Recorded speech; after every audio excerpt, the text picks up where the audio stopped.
Postpone করা হলো দেবদার খাদানের টিজার।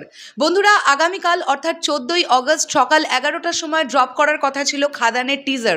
মোস্ট অ্যাওয়েটেড ফিল্ম খাদানের অফিসিয়াল টিজার ড্রপ করার কথা ছিল আগামীকাল, কিন্তু টিজার আসছে না আগামীকাল, জানিয়ে দিলেন দেবদা নিজে।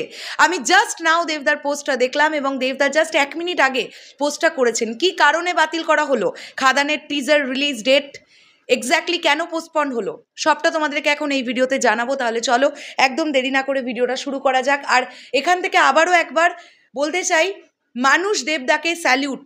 শুধুমাত্র সুপারস্টার হলে হয় না, সবার আগে দরকার মানবিকতা। এবং দেবদা এটা বারবার করে প্রমাণ করে যাচ্ছেন যে তিনি কত ভালো একজন মানুষ। তো আমরা দেখি, পুরো পোস্টটাই ইংরেজিতে এসেছে, আমি বাংলা করে তোমাদের সামনে প্রেজেন্ট করার চেষ্টা করছি। আরজি কর মেডিকেল হাসপাতালে ঘটে যাওয়া মর্মান্তিক ও ভয়াবহ ঘটনার পরিপ্রেক্ষিতে আমরা গভীরভাবে মর্মাহত এবং ক্ষুব্ধ। আমাদের দল এমন নৃশংসতার বিরুদ্ধে দৃঢ়ভাবে দাঁড়িয়ে আছে এবং এই কারণে আমরা আমাদের ছবি খাদানের টিজার মুক্তির তারিখ পিছিয়ে দেবার সিদ্ধান্ত নিয়েছি। এই মুহূর্তে আমাদের মনোযোগের কেন্দ্রে থাকা উচিত ভুক্তভোগীর জন্য ন্যায় বিচার প্রাপ্তি। আমরা দাবি করি যে দোষীদের দ্রুত বিচার করা হোক। আমাদের হৃদয় ভুক্তভোগীর পরিবারের প্রতি সমবেদনা প্রকাশ করছে এবং আমরা ন্যায় বিচারের সন্ধানে তাদের পাশে রয়েছি। আমরা সবাই জানি, ইতিমধ্যে আমাদের কারোর অজানা নেই যেটা আজ থেকে 3 দিন আগে ঘটে গেছে, একটা ভয়াবহ একটা নৃশংস ঘটনা।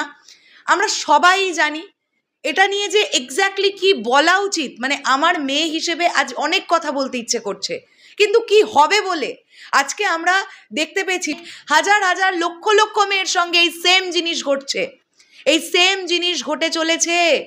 কিন্তু সবচেয়ে লজ্জার ব্যাপার হচ্ছে পশ্চিমবাংলার মতন একটা জায়গায় এবং কলকাতায় একটা হাসপাতালে, আরজি কর মেডিকেল হসপিটালে এই ঘটনা কিভাবে ঘটে।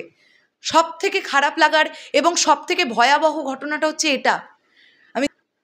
তো এরকম একটা সিচুয়েশনে যখন চারিদিক পশ্চিমবাংলার কলকাতা উত্তাল হয়ে উঠেছে, সবাই ন্যায় বিচারের জন্য আন্দোলন করছে, মাঠে নেমে আন্দোলন হচ্ছে, ডিরেক্টরসরা মাঠে নামছেন। আমি গতকালও এরকম কৌশিক গাঙ্গুলির পোস্ট দেখেছি, তিনি পোস্ট করেছেন যে আপনারা আসুন, আমরা সবাই মিলে আন্দোলন করব, এর ন্যায় বিচার চাই। তো এরকম একটা সময় কিন্তু দেবদা তার খাদানের টিজার পোস্টপন করে দিলেন এবং এটা যথেষ্ট সুন্দর একটা ডিসিশন বলে মনে করছি। অবশ্যই একটা সুন্দর ডিসিশন এটা, ঠিক আছে, সিনেমা থাকবে, বিনোদন থাকবে। যে মেয়েটার প্রতি এরকম অন্যায় হলো, সেই মেয়েটার আগে ন্যায় বিচারটা পাওয়া জরুরি, আমার মনে হয় এটাই। তোমাদের কি মত এটা দিয়ে অবশ্যই কমেন্ট করে জানাতে পারো। খুব তাড়াতাড়ি ভিডিওটা তোমাদের কাছে প্রেজেন্ট করার চেষ্টা করলাম। এখনের জন্য বিদায় নিলাম।